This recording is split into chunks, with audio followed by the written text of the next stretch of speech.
Thus are Waini Zarihun and Yordanos Barakat. We met Waini and Yordanos at Yakatit 11 Primary School, which is now repurposed as a shelter for internally displaced persons. Waini and Yordanos were displaced from Gulo-Mekeda district in eastern Tigray. These teenagers witnessed several atrocities being committed by Eritrean soldiers. Yordanos tells us that she herself escaped from the hands of Eritrean soldiers after being captured and accused of being a fighter.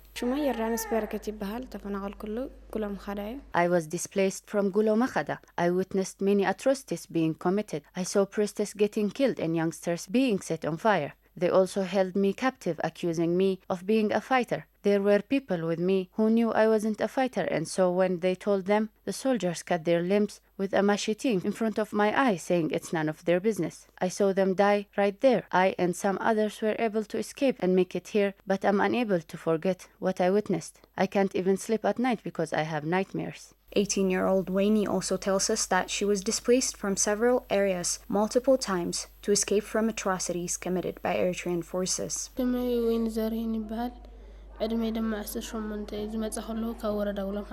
My name is Waini Zarihun and I'm 18 years old. When we came here, it was our third time being displaced. First, we were displaced from our home in Zalambessa to Fatih in Gulo-Mekeda. Then, when Eritrean forces came there, we ran to Adigrat, and then we were displaced from Adigrat to Magala. I witnessed many atrocities. I saw youngsters being summarily executed and priestesses getting killed. We were walking on corpses while we were coming here.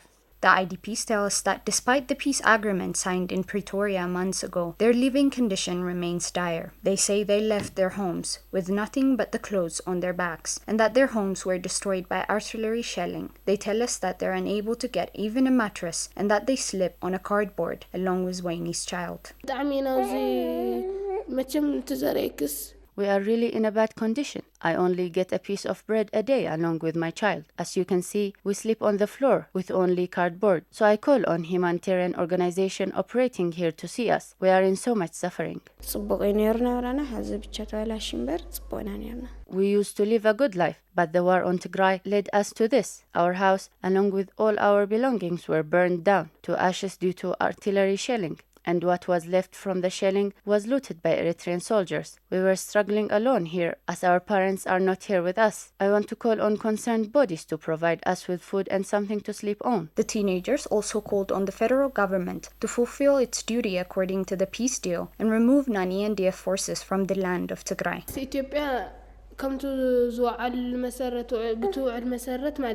Based on the agreement signed, the government of Ethiopia needs to remove the barbarous Eritrean forces out of our land so that we can go back to our home and help ourselves by working. The